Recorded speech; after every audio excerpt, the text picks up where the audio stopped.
मित्रों, आजकल अयोध्या में भगवान श्री राम का भव्य मंदिर निर्माण का कार्य चल रहा है। इतिहास में जाकर देखें तो राम मंदिर की बड़ी विचित्र कहानी देखने को मिलती है। ज्यादातर लोगों को सिर्फ इतना ही पता है कि बाबर द्वारा राम मंदिर तोड़कर मस्जिद बनाई गई, जिसे 1992 में कार सेवकों द्वारा तोड़ा गया।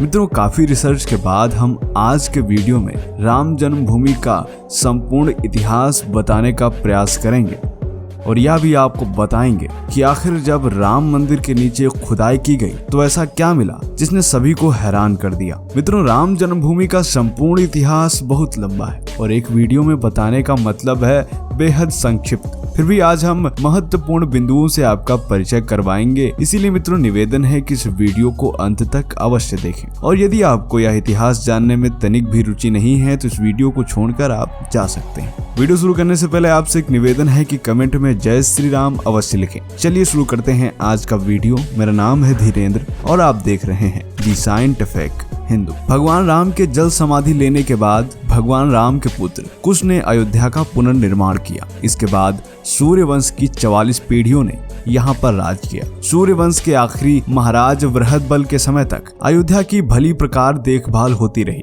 परंतु द्वापर युग में महाभारत युद्ध में महाराजा वृहदबल की मृत्यु अभिमन्यु के हाथों होने के बाद अयोध्या धीरे धीरे उजड़ती गई। परंतु राम मंदिर को लेकर लोगों में आस्था बनी रही और पूजा पाठ का कार्य लगातार जारी रहा। कालांतर में यह अयोध्या पूरी तरह से उजड़ गई और एक जंगल में बदल गई। इसके बाद ऐसे साक्ष्य मिलते हैं कि ईसा से लगभग 100 वर्ष पूर्व महाराज विक्रमादित्य टहलते टहलते अयोध्या तक पहुंच गए। जब वह थक गए तो सरयू तट पर एक पेड़ के नीचे विश्राम किया। कहा जाता है कि उन्हें यहाँ एक साधु के दर्शन हुए और उन्होंने महाराजा विक्रमादित्य को बताया कि यहाँ समीप में ही भगवान राम की जन्मस्थली है। तब महाराजा विक्रमादित्य ने यह स्थान खोजकर भव्य राम मंदिर निर्माण के साथ साथ सरोवर, महल, कूप आदि बनवाए। महाराजा विक्रमादित्य द्वारा बनवाया गया राम मंदिर बेहद भव्य एवं विशाल था। इसके बाद इस मंदिर की देखभाल कई राजाओं ने की, साथ ही पूजा पाठ का कार्य चलता रहा। इसके बाद कालांतर में शुंग वंश के प्रथम शासक पुष्यमित्र ने राम जन्मभूमि पर बने मंदिर का जीर्णोद्धार करवाया था। अयोध्या से प्राप्त शिलालेख में यह भी पता चला है कि गुप्त काल में चंद्रगुप्त द्वितीय की राजधानी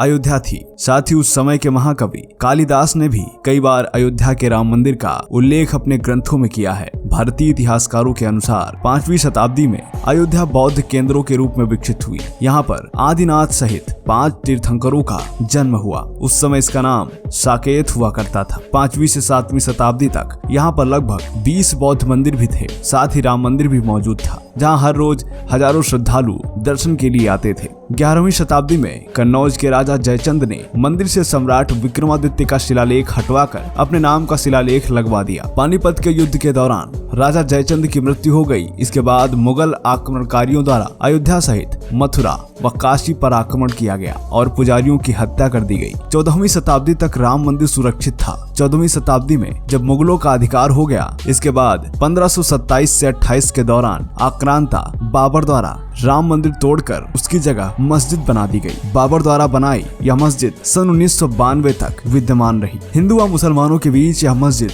विवाद का सबसे बड़ा कारण बनी। यह विवाद इतना बढ़ा कि सन 1853 में दंगों का रूप ले लिया। इसके बाद अंग्रेजों ने इस विवाद को रोकने के लिए सन 1859 में मस्जिद के बगल में हिंदुओं को पूजा करने के लिए एक चबूतरा दे दिया, जिसे राम चबूतरा कहा गया। सन 1885 में पहली बार महंत रघुबीर दास ने बाबरी मस्जिद के पास निर्माण को लेकर फैजाबाद कोर्ट में याचिका लगाई, जिसे कोर्ट ने ठुकरा दिया। परंतु चमत्कारिक रूप से 23 दिसंबर 1949 को बाबरी ढांचे के अंदर रामलला की मूर्ति पाई गई। इसके बाद यह विवाद फिर इतना बढ़ा कि विवादित परिसर मानकर उस पर ताला लगा दिया गया। ढांचे के अंदर नमाज रुक गई, परंतु चबूतरे तथा परिसर के अन्य हिस्सों में पूजा अर्चना निरंतर चलती रही। सन 1950 से परिसर को लेकर कानूनी जंग शुरू हुई। गोपाल विशारद व रामचंद्र दास ने ढांचे के अंदर स्थित रामलला की पूजा की इजाजत और प्रतिमा वहीं रहने देने की अनुमति के लिए फैजाबाद कोर्ट में अर्जी दी। 1959 में निर्मोही अखाड़ा ने भी तीसरी अर्जी लगा दी। इसके जवाब में 1961 में यूपी सुन्नी वक्फ बोर्ड ने विवादित जगह पर कब्जा लेने व ढांचे के अंदर से मूर्तियां हटाने की अर्जी लगाई। इसके 25 साल बाद 1986 में यूसी पांडे की याचिका पर फैजाबाद जिला जज KM पांडे ने 1 फरवरी 1986 को फैसला देते हुए ताला हटाने का आदेश दिया और हिंदुओं को पूजा पूजा करने की अनुमति दी। इसके बाद 1989 में विवादित परिसर के पास ही शिलान्यास किया गया। इसी दौरान अगस्त 1989 में इलाहाबाद हाईकोर्ट ने फैजाबाद जिला अदालत से टाइटल सूट अपने हाथों में लिया और विवादित जमीन पर यथास्थिति बरकरार रखने को कहा। नवंबर 1989 में ही तत्कालीन भारत सरकार ने विश्व हिंदू परिषद को विवादित भूमि के पास शिलान्यास की इजाजत दे दी। परिणाम स्वरूप 1990 में विवादित भूमि को लेकर भीषण नरसंहार हुआ। इसके बाद 6 दिसंबर 1992 को लाखों कारसेवकों द्वारा विवादित ढांचे को गिरा दिया गया। भगवान रामलला ढांचे से निकलकर अस्थायी टेंट में आ गए और सुप्रीम कोर्ट ने विवादित जमीन पर यथास्थिति बनाए रखने का आदेश दे दिया। सन 1993 में तत्कालीन पीवी नरसिम्हा राव सरकार ने विवादित जमीन के आसपास 67 एकड़ अतिरिक्त जमीन को भी अधिग्रहित कर लिया। अप्रैल 2002 से इलाहाबाद हाईकोर्ट ने विवादित जमीन की सुनवाई की। 30 सितंबर 2010 को इलाहाबाद हाईकोर्ट की 3 जजों की बेंच ने विवादित परिसर को 3 दावेदारों में बांटने का फैसला सुनाया, जिसमें 1/3 हिस्सा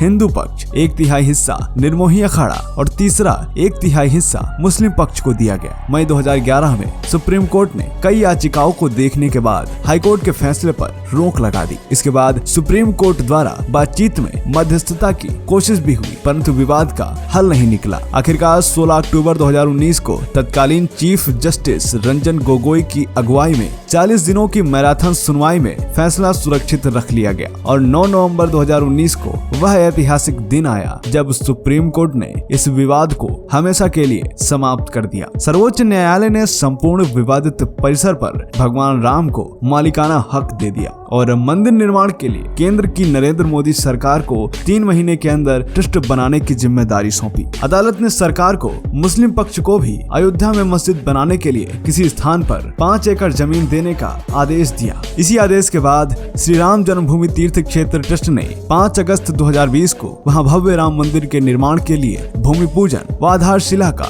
कार्यक्रम तय किया गया और यह कार्यक्रम भारत के यशस्वी प्रधानमंत्री नरेंद्र मोदी के हाथों संपन्न हुआ। मित्रों, राम मंदिर का इतिहास बहुत संघर्षों भरा रहा है, जिसे शब्दों में बता पाना संभव नहीं है। इस वीडियो में हमने संक्षिप्त रूप से संपूर्ण जानकारी देने का प्रयास किया। उम्मीद है आपको यह जानकारी अवश्य ही पसंद आई होगी। वीडियो कैसा लगा कमेंट करें। मिलते हैं आपसे अगले वीडियो में, तब तक के लिए जय हिंद, जय भारत, वंदे मातरम।